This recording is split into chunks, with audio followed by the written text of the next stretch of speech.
Listen to 49er Rush. Niners all day. Let's bring 6 home, baby. Let's go. I love it, man. It's time for the 49ers Rush podcast.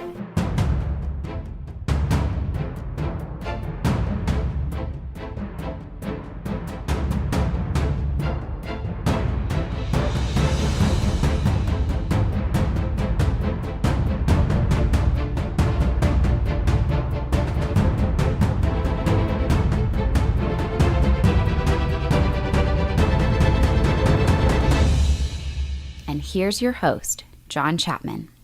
What is going on, 49ers fans? Welcome to the 49ers Rush podcast. I'm your host as always, and I'm a little bit more excited today than normally. Families spent the morning putting up Christmas decorations, which Christmas isn't really my thing, but whatever.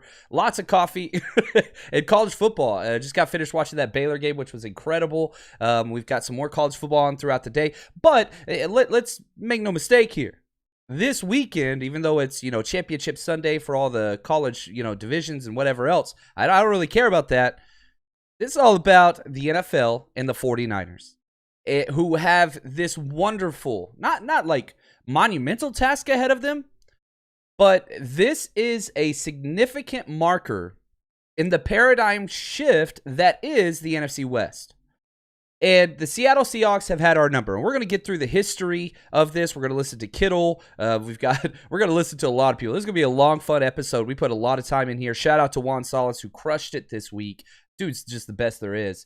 And, man, we're going through everything. Predictions, bets of the week, where Seattle is, where they're good on offense, where they're bad on defense, all these different things, and what the 49ers have to do to take advantage of this. Because, again, I don't care about the Seahawks. I do, and we put our due diligence in so that you can fully understand what it is they're good at and bad at and all those things.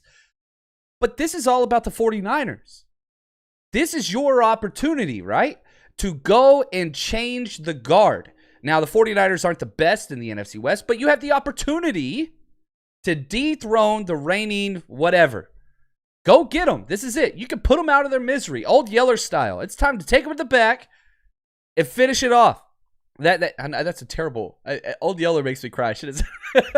I like dogs more than people. Hopefully, I'm not the only one. What's up, Luke? He says, "Stay faithful. Love all the hashtag CCs out there. This is awesome, and it's really really cool seeing just the community come together because this week is huge. I know we said last week was huge, and you took care of business. And the 49ers are in the playoff spot. They're in the playoff seeding right now. So what do you got to do?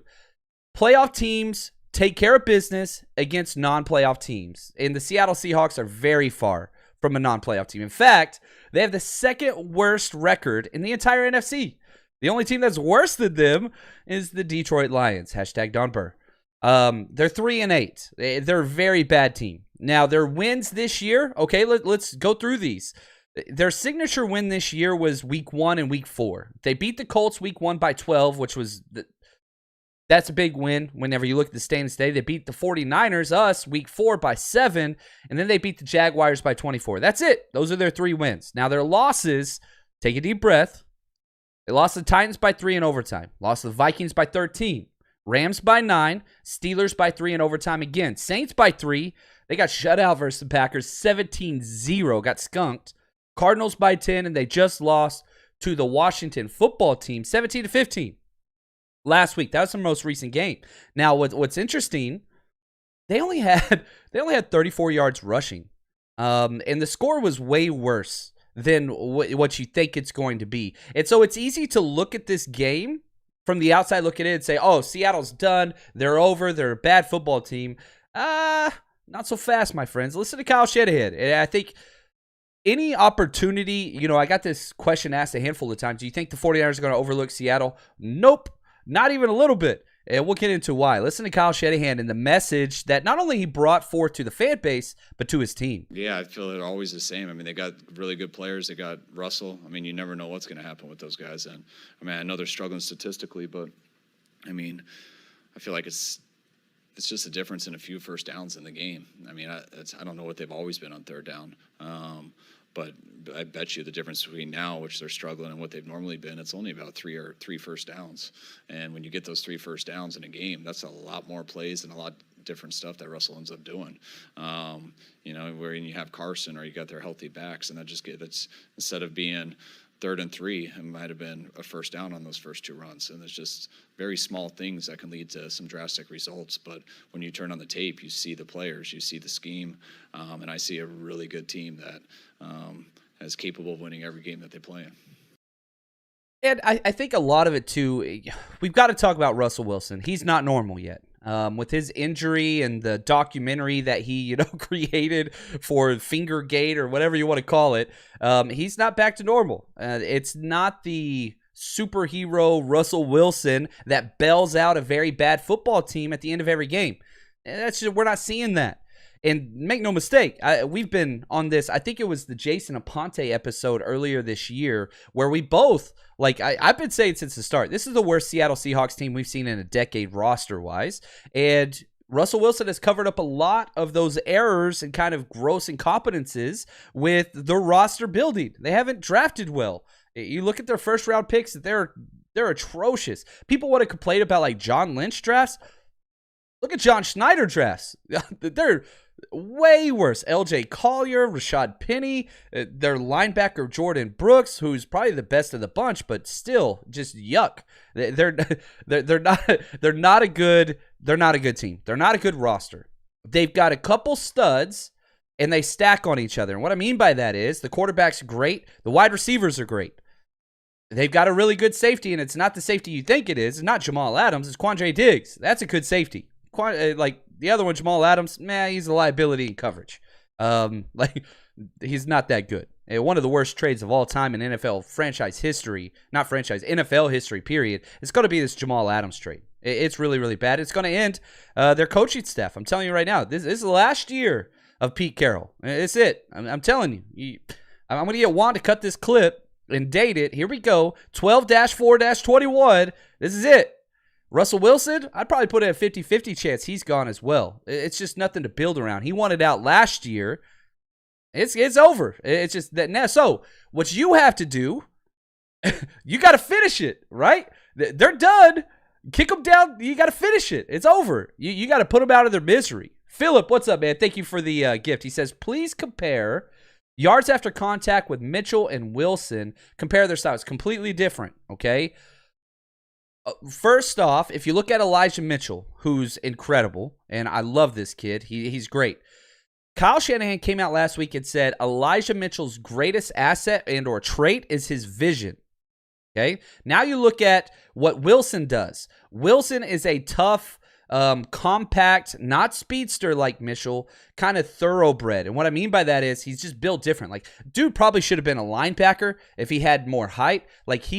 He's thicker, and he runs more powerful, whereas Mitchell's more of a speed guy with vision, even though he still packs a little bit of a punch. Mitchell wears down defenders, and he even talked about that at his press conference this week, how he can feel them getting tired, whereas Wilson just runs straight through their soul. That's his goal. So the long play, the explosive plays between the two, Phillip, are night and day difference. Wilson's going to get 1 to 2 yards more than what you block for him. But he's always falling forward. I'm sorry, Wilson. Yeah, Wilson's going to get 1 to 2 yards more per block. That's it, per run. Whereas Mitchell gets those explosives in there. So he's going to get what you block for him, but he's going to get probably 4 to 5 runs a game where he breaks it. And so that's where he gets into those, 12 to 20-yard runs, which you're just not going to get with Jeff Wilson Jr. So it's different. And again, Jeff Wilson Jr., undrafted free agent. Right, Elijah Mitchell, what was he? 7th-round pick? 6th-round pick, sorry. 6th-round pick. So neither one of these guys are elite, top-of-the-tier running back talent, but in Kyle Shanahan's system, he has found a way to 100% maximize what it is they bring to the table. And that's why Elijah Mitchell is about to be, after this week, he will lead all rookie running backs. He's going to pass Najee Harris for most rushing yards out of this rookie running back draft class, despite being, I think, what was he, the 15th or 16th running back drafted? And he's got it, and he's going to hold on to this job for a long time. I believe that. Now, let's talk about their injuries, okay? Seattle's actually one of the most healthy franchises in the NFL currently when you just look at injuries. Now, doubtful, their second best offensive lineman, guard Damian Lewis. He's probably going to be out. Now, here's the issue. Who's going to be his backup? Last week, they put Kyle Fuller in there, who it was his first start since 2018. And this guy, this is guard Kyle Fuller, not the cornerback. He allowed 6 pressures and 2 quarterback hits against the Washington football team, who has a great defensive line, even without, their top tier rookie that they got last year. But this team's good, but not on the offensive line. It's just not there. Now, questionable, all their running backs. Alex Collins, groin injury. Rashad Penny, hamstring. Travis Homer, calf. That's why they went and brought in the old man himself, Adrian Peterson. And this kind of made me laugh a little bit because Adrian Peterson's his body of work, he's going to be a Hall of Famer. I get all those things. But he's not that good anymore. And we saw this with the Tennessee Titans whenever Derrick Henry went down. They brought him in. He averaged 3 yards per carry, and they cut him after 2 weeks.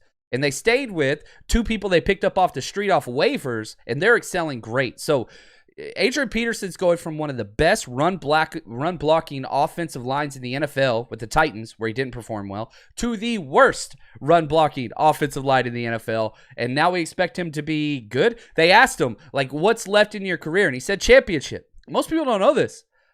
Adrian Peterson never won a championship. Not at Palestine, Texas. Not at OU. All those great years where he was incredible, he did not win.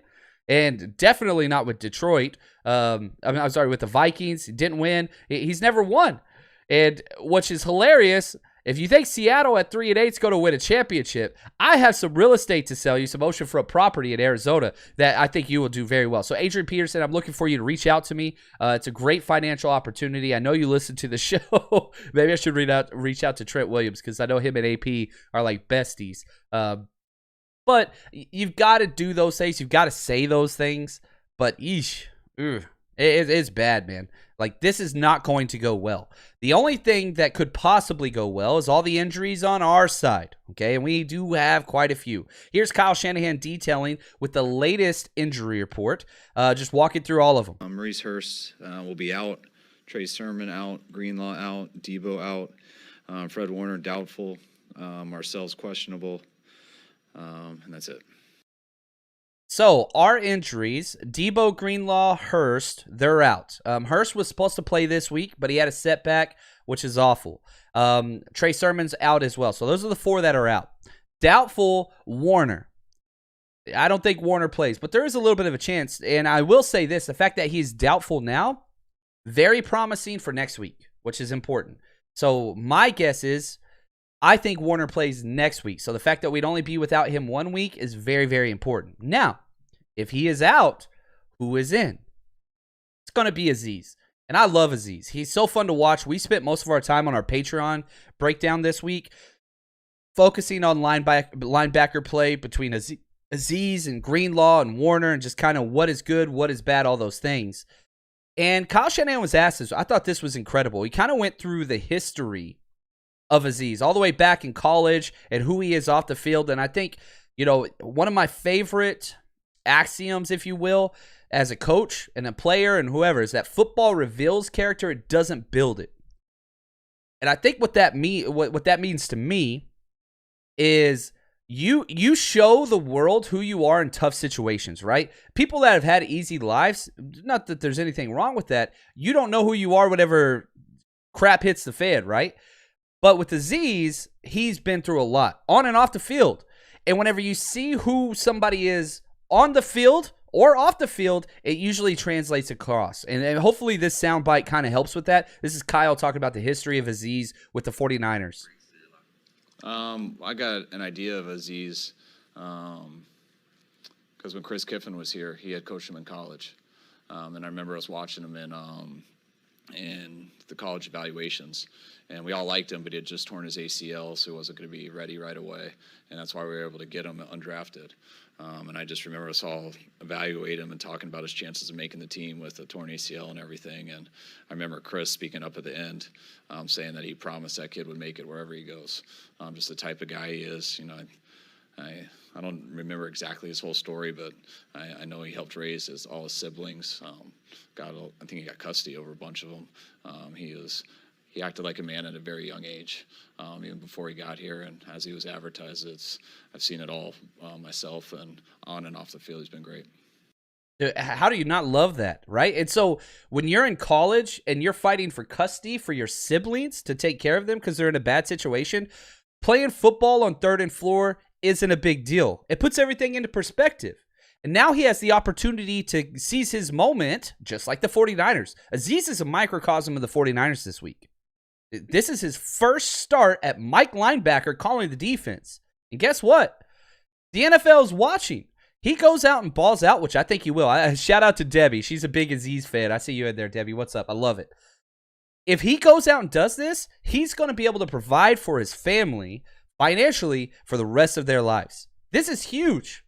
And, I don't like making things about dollar and cents, but whenever we're talking about generational wealth that is acceptable and is out there, this is an undrafted free agent. He's not making life-changing money currently. He's making good money, which is awesome. But if he balls out and can prove to the NFL, hey, I can be that guy. I don't see a reason why he can't. That dude's going to get money. I'm a Niners guy, through and through. But I believe in people. I want Azeez to be successful. I don't care if it's on my team or somebody else's team. This is a human being that needs to be successful, and I want to win above all, right? And that's what's beautiful about it. So Azeez is getting his play. And make no mistake, one of the best things you can do when you watch football games is don't watch the ball. And I know the broadcast view kind of narrows in and all that stuff. Don't watch that. When the 49ers on defense, usually I'm watching Nick Bosa because you could actually see that on the broadcast view. No, watch Azeez this week. That's my charge to all of you. Watch Azeez. And let's see how he answers this, because this is incredible what we're getting to see right now. Like this is such a huge challenge for him. And if he delivers, man, not only is it great for the Niners, it's going to be great for Azeez and his family. And that's beautiful. A real quick question from Luke. He asked, do the Seahawks trade Metcalf to get draft picks and gain players on the O-line wide receiver to keep Russ? And so this is the rough one, okay? Russ wants out because he hasn't had O-line, he hasn't had wide receivers, right? Whatever. Well, if you trade DK, Russ is going to be happy. And Russ is old. Typically, you stay with the quarterback. That's the most valuable piece as always. But I don't think that's what happens in this situation. I think you get new coach, new coordinators, new GM. You unload. I think you build around DK because he's young and a stud and he's cheap. I think Russell's time to go. I mean, that his cap hit, everybody wants, he's better than Jimmy. Everybody understands that, but his cap hit's gigantic. I think it's the biggest in the NFL. So personally, I think they'll move on from Russ. I doubt they bring in a new GM and head coach and keep Russ. Maybe if it's like an offensive play caller like Joe Brady or something, then perhaps. But still, I'm like, I don't know. I don't see that. Jason, what's up, Jason? Jason's one of the best human beings ever. Got to hang out with him up in Chicago. What's up, Jason? He says, I predict a Kittle game plan from Kyle. 7 catches, 86 yards, 1 touchdown, and of course, 3 pancakes. Thanks for grinding for the 49ers, my friend. Thank you, Jason. I also, once we get to our predictions, I'll jump down now just because I want to kind of jump off of what you're talking about. I have Kittle getting 8 targets this week. Compared to last week, he only had 2, right? I think this is going to be a very big Kittle game. I'm with you there. Last Second Sports, thank you, man. He says, hit those likes and subscribe, y'all. Yeah, listen to Last Second Sports. Hit that subscribe button. Turn on that notification bell. And here's why you need to turn on that notification bell. What is up, baby? We got another monthly giveaway. So here is what we got going this week. I'm really excited about this. Check out this jersey. None other than Vernon Davis himself, but this one is a little special. Why? Look at that, baby. Right there, autographed with the authentication on there. So this can be yours for free.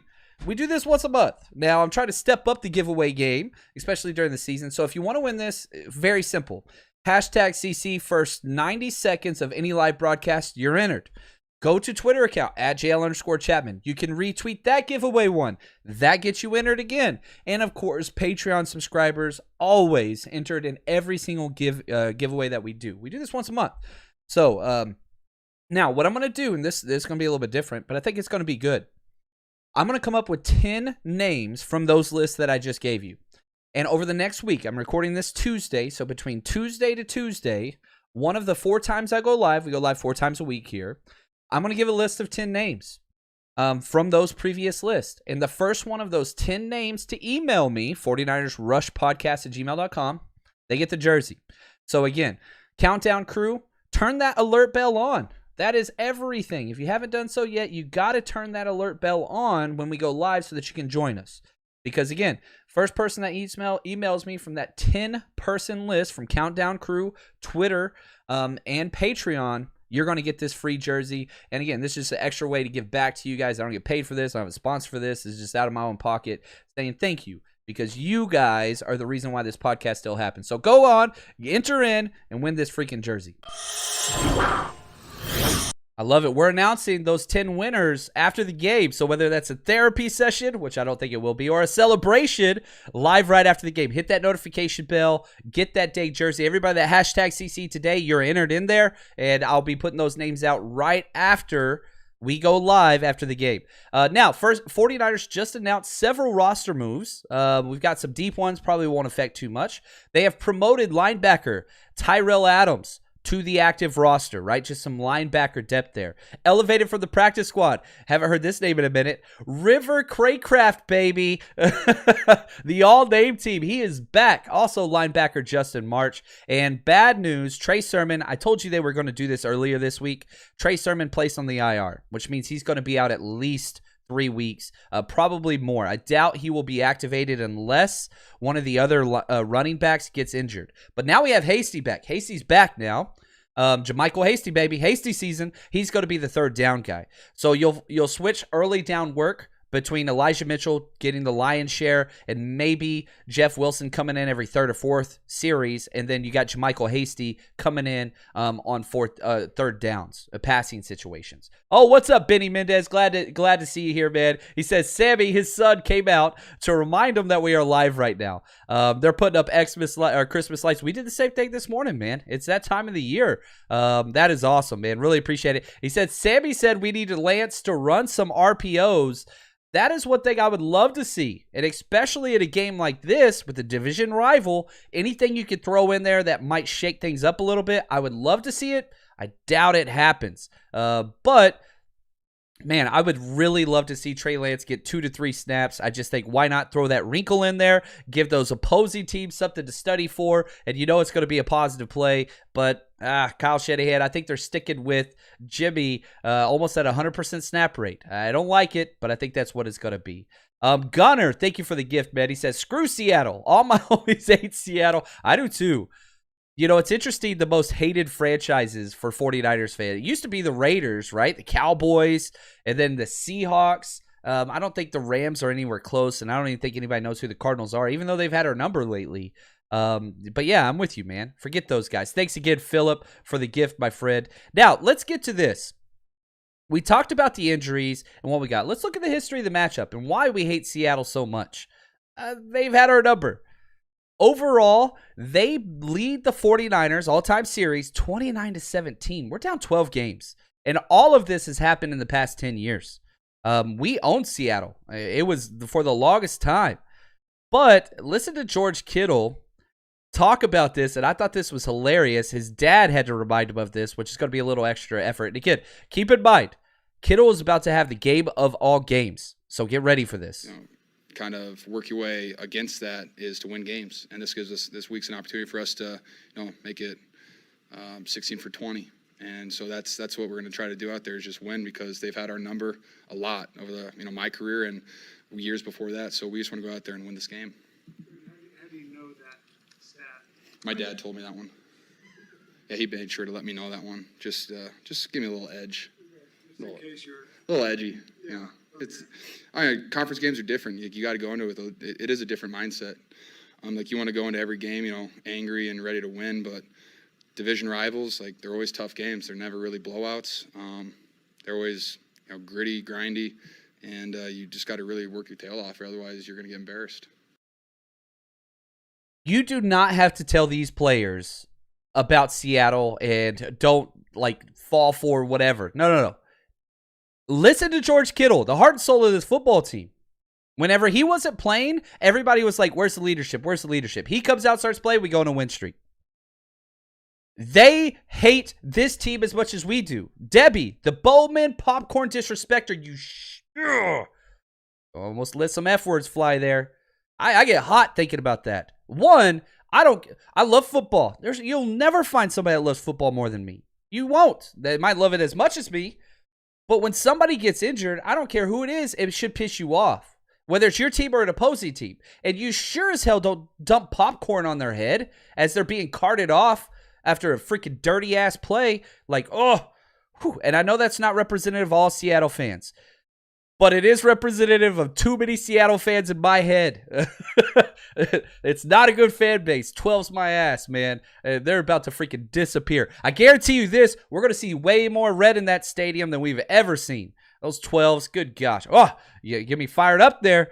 Oh, what's up, CG Ruthless? I love it, man. CG's the best. If you guys haven't subscribed to his channel yet, it's a lot of fun. Man, he brings the energy. If you like George Kittle, I'm gonna come out and say this. CG Ruthless is the George Kittle of Niners podcast, and I believe that. I've been on the show. He's awesome. Go check his channel out. He's a lot of fun. Shot Jay says, "Man, let the bombs drop for Seattle." He says, "F Seattle." But yeah, I love it, man. Anyway, all right, I gotta calm down, relax those shoulders a little bit. Bowman, man, Bowman has such a special place in my Niners memory heart.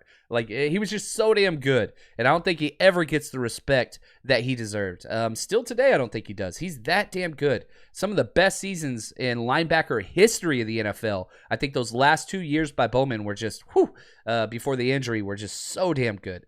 Oh, I love this, Guillermo. He says, El Chapman, not El Chapo. I'll take that. Let's see here. Now let's jump into the Seattle Seahawks defense. And let's go to the mad scientist here, Mike McDaniel, our offensive coordinator, and why he says the tape doesn't match their record at all. You know, it's funny, you watch the tape and the tape doesn't match the record. You know, I don't think there's a person in our building and there's a player in our locker room that would think of this team as a 3-8 football team at all. They play hard. They've lost games that were close. I think we can relate to that. And the Seahawks as a team still have their same mantra of they do not let anything happen to teams easy. You know, there's a lot of teams that, or there's a lot of people saying that the Packers are the best team in the NFL. Well, what was the score with 5 minutes to go just like 2 weeks ago? You know, that this is the team that you cannot take lightly, and we sure aren't. It's hard enough to win in this league as it is, but the 3-8, we try to keep our brains to the film and what we see and what we prepare for, and it does not look like that at all from a defensive perspective. They look as tough as ever. Dude, that's the mentality you have to pitch your players. And when you watch film, he's not wrong. They're a bad football team. They're not a good football team, but it doesn't take much to say, okay, this isn't the Jaguars, right? Who they beat by like 20 plus. Like they're a good football team that has not played well, if that makes sense. And I want to say shout out to all the people going to the game. If you're going to the game, let me know you're going to the game. I see K-Mark. He said he's going out to the game. Love it, man. Luke Luna, he says his boy and fiance are attending the visitors section. Man, it's going to be a Niners invasion. And the 49ers always travel. One of the best traveled franchises in the league by far. But with Seattle, kind of, again, they've been front-runner fans. The fan base was almost non-existent before Russell Wilson. And now they're starting to see what it's like whenever things don't always go your way, and it's not easy. I think the 49ers fans are going to be there. I want to see a lot of red out there. I wish I could be there. I want to be there. It was supposed to be a primetime game. It was supposed to be the Sunday night game. So as a teacher, I got to teach Monday. There's no way I could have got back in time. So I couldn't do this one. But again, next year, I'm going to be there. 49ers Rush Road Trip, baby. We're going everywhere. Our next trip is here in LA. It's going to be one of the most important games of the year. That last Week 18 game versus the Rams, it's going to determine playoff spots, seedings, all those things. Man, I hope you got your tickets already. We're almost sold out. Head to 49ersrushroadtrip.com. Get your tickets. We still have discounted hotel rates for another 2 weeks. You better get in on it. We're staying at the beach. We're throwing a party at Hermosa at Baja Sharkies. It's going to be a blast. We got the whole place reserved just for ourselves. It's going to be a blast. We're going to start with the second floor, and we're going to take over the whole thing, man. It's going to be great. Now, let's jump into this defensive ranks. The Seattle Seahawks defense. Strengths were pretty hard to come by. I want to be honest.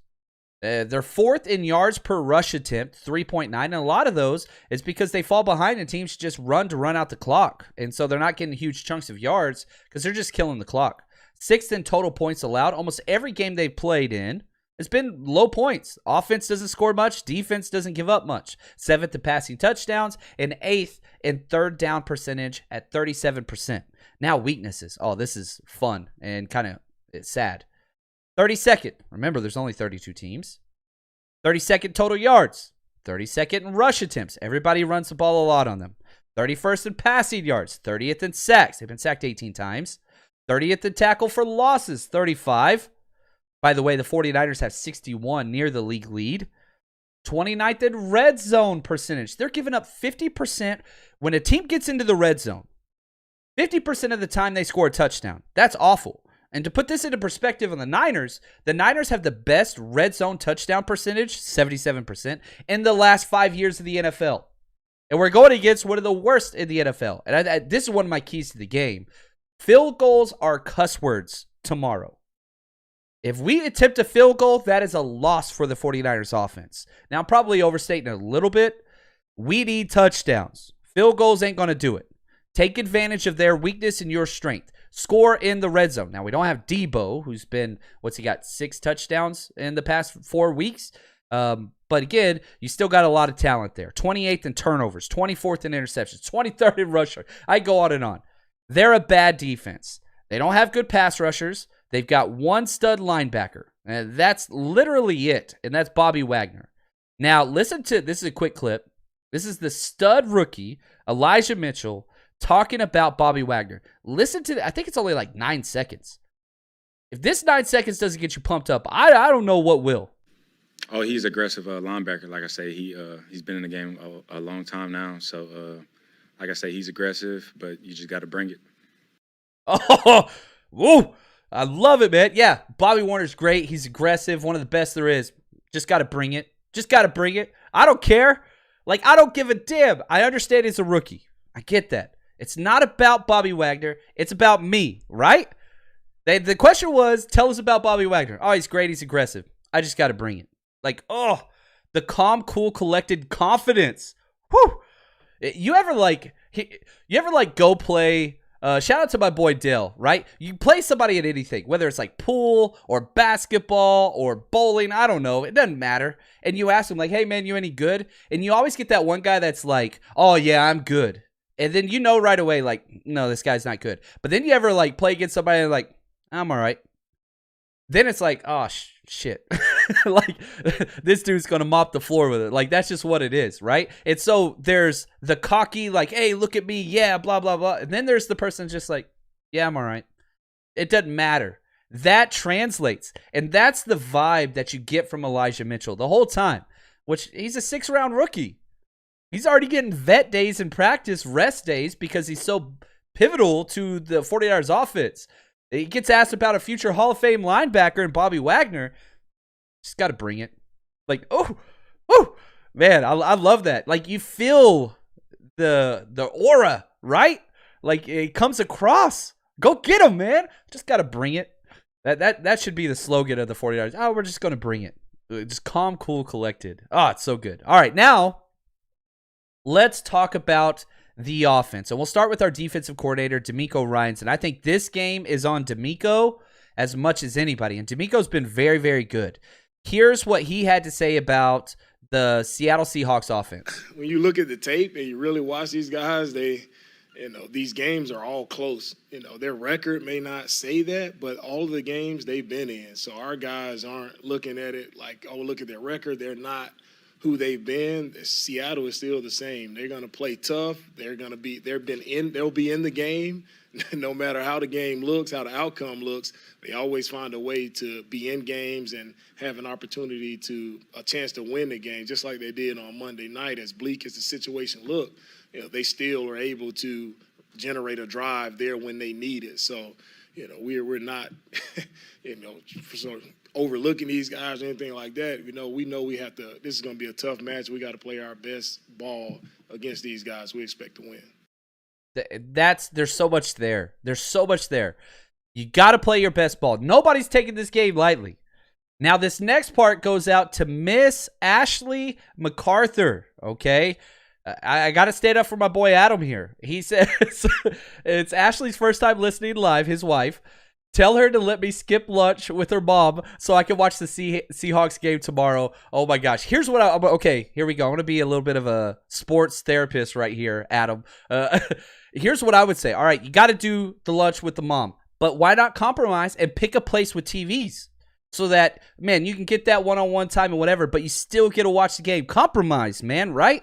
So find a way, or bump it up before the game or after, or lots of restroom breaks. You start the conversation off with, man, so great to spend time with you, but I'm having some bladder issues. I'm going to have to go to the bathroom 6 times. And you just keep that game on your phone, and you just keep going back and forth. And so hopefully that helps. Ashley, come on, man. Let's make this happen. Let's find a place with TVs so he can watch that game. I love it. I love it. Now, the strengths of the Seahawks offense, okay? Number 1 in turnovers. They don't turn the ball over. Only 7 on the year. Like, they protect the ball, which is crazy because usually, and this is one of the keys to my game as well, turnovers are one of the most predictive kind of metrics or stats that determine win-loss rate. Not for the Seattle Seahawks. They're first in drop passes. They only have 9. Debo has more than that by himself. 49ers have 18 drop passes. Second in interceptions, back to the turnovers. 4th most broken tackles by their wide receivers. They have 25 just between their stud wideouts. That's it. Weaknesses? Oh, there are plenty. All right, here we go. I'm going to take a deep breath. Quick sip of coffee because we're going to be here a minute. All right, now I'm ready. 32nd and 3rd down percentage. 32nd and 4th down percentage. 31st in first downs. They can't convert, period. They can't. They don't get in 3rd. They don't get in 4th. There's no sustainable drives with this team. It's home run or bust.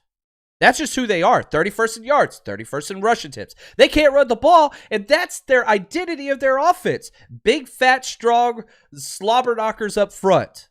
That's what they want to do that aren't good in pass protection because they want to force running the ball. Well, when Chris Carson got hurt, it's over. They had 34 yards rushing last week.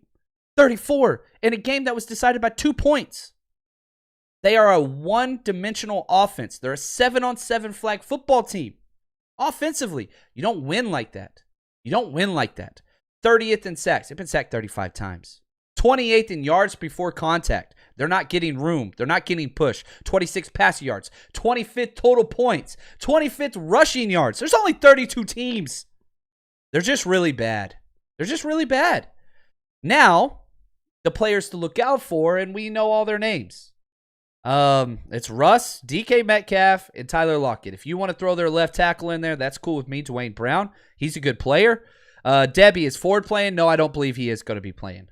He still hasn't been activated off of IR, and they would have done that at this moment right now. So Ford will not be playing. His back, they talked about it today. I didn't cut the clip, Debbie, but D Ford, like his back is good one day, bad the next day. And so it's just back and forth on kind of where they see that to be.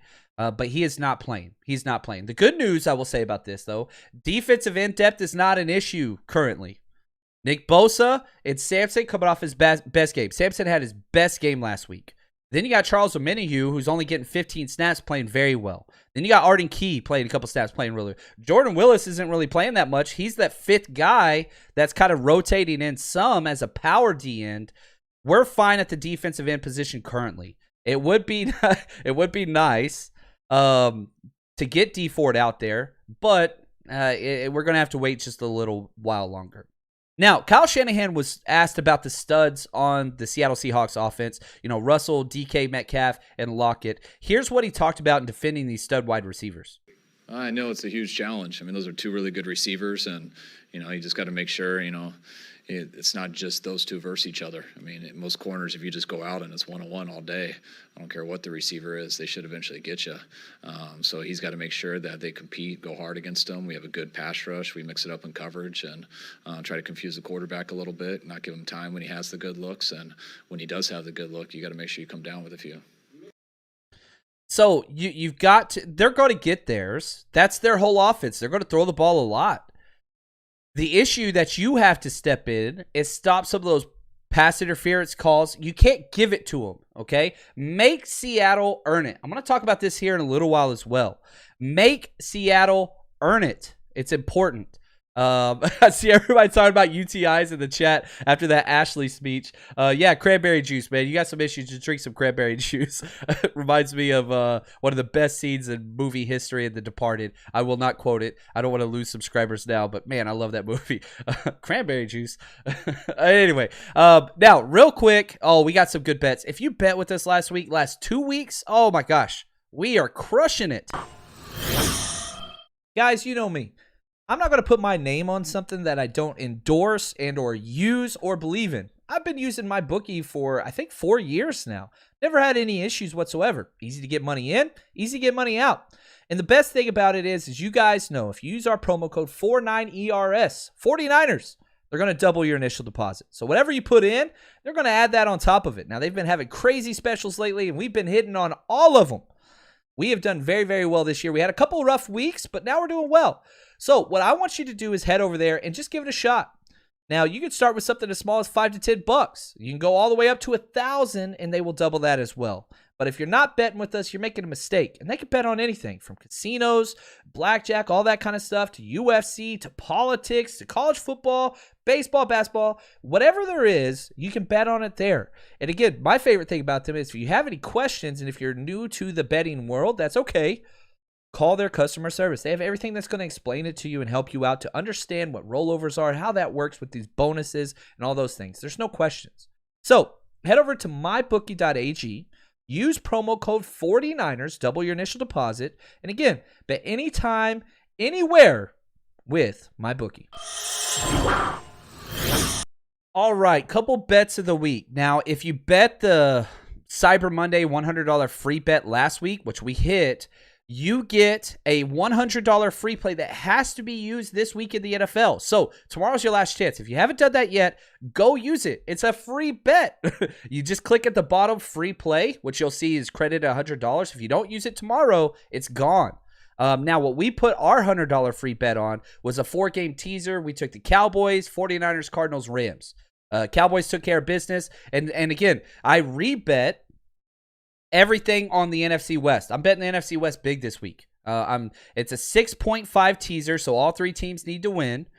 49ers plus 3.5 over Seattle. Cardinals -1 versus the Bears. Rams -6.5 versus the Jags. Bet 10 to win 13. And again, if you got that $100 free play, man, you just click $100 free play bet. And if that happens, you win $135. That's yours to do with whatever you want.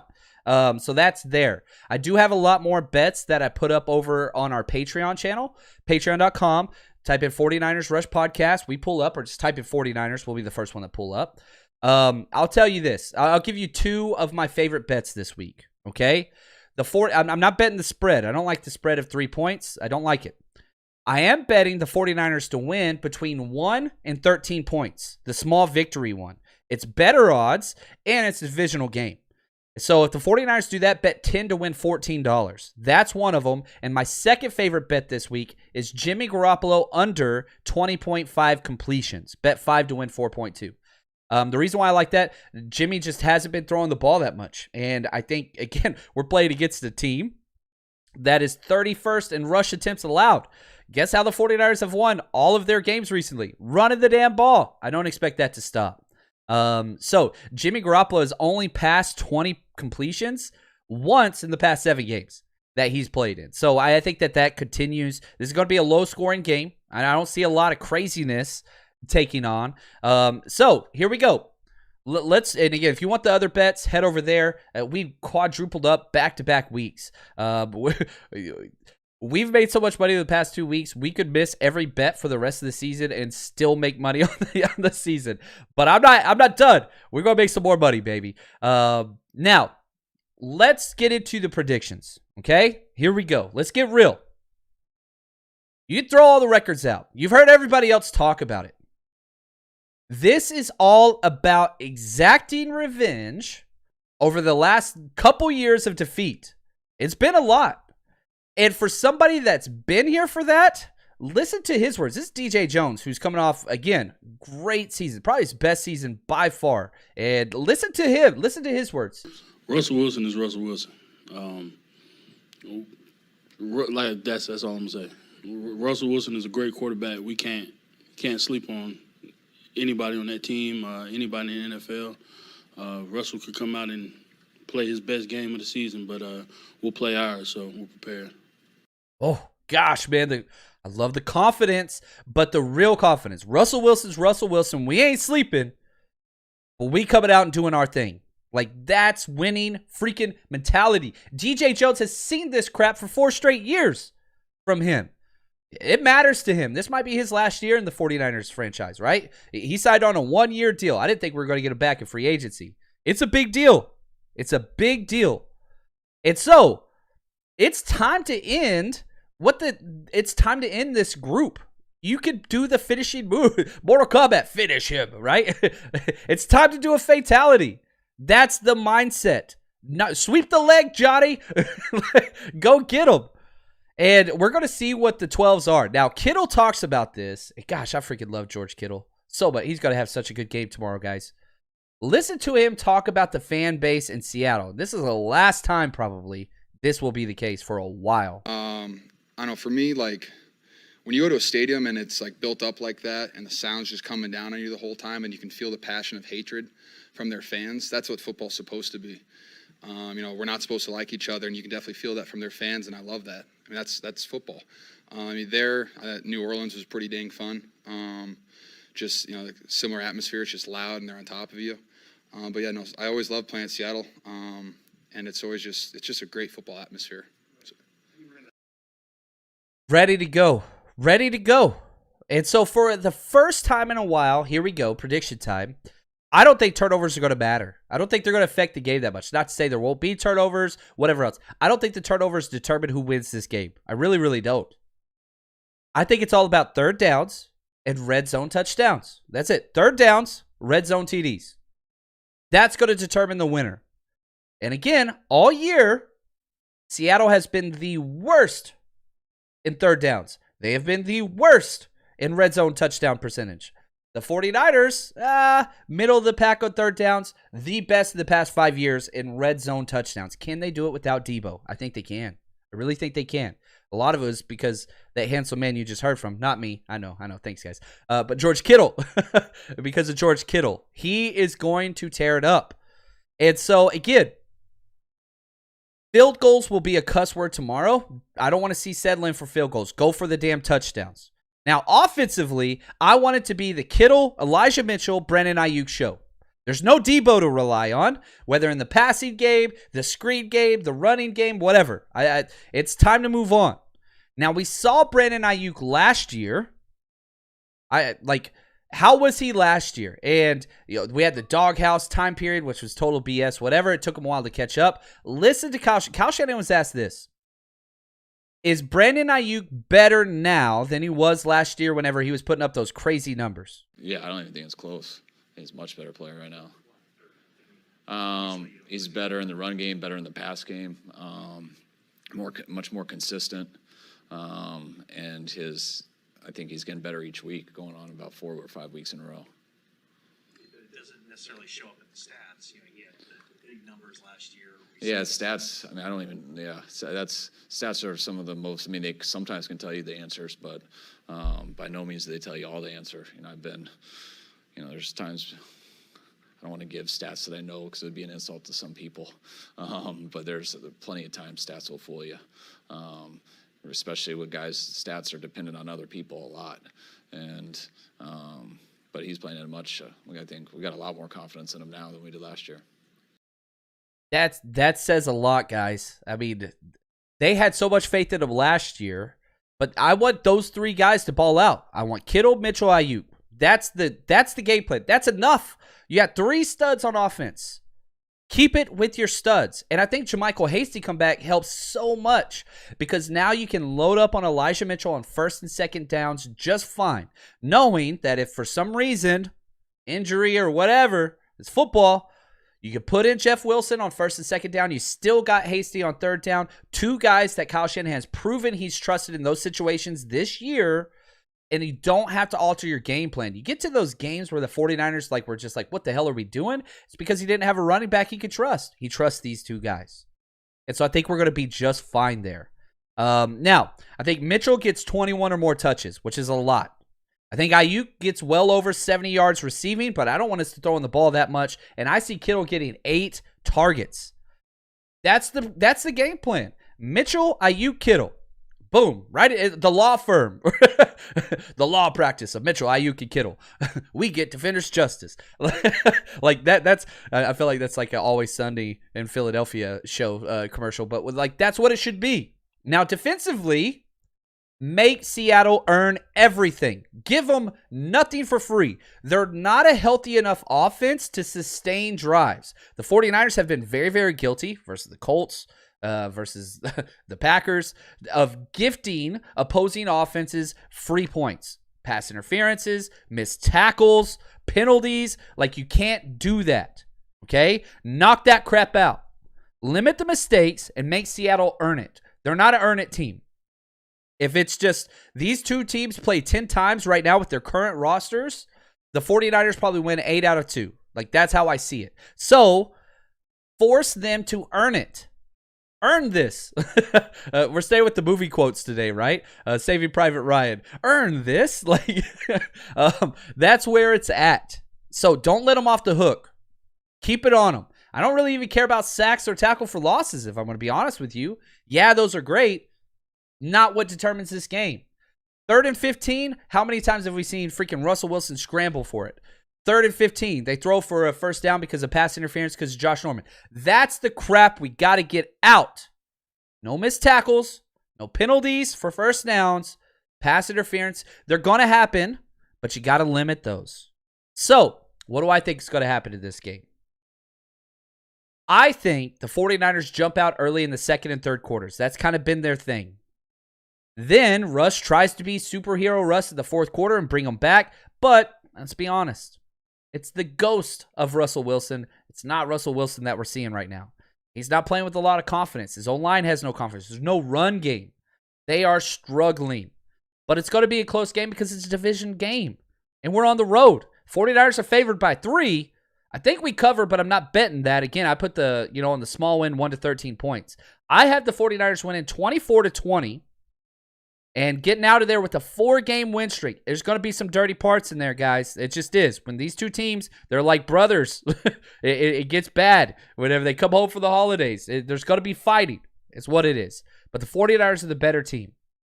And they have the opportunity to put that final nail in the coffin on the Seattle team and just bury them.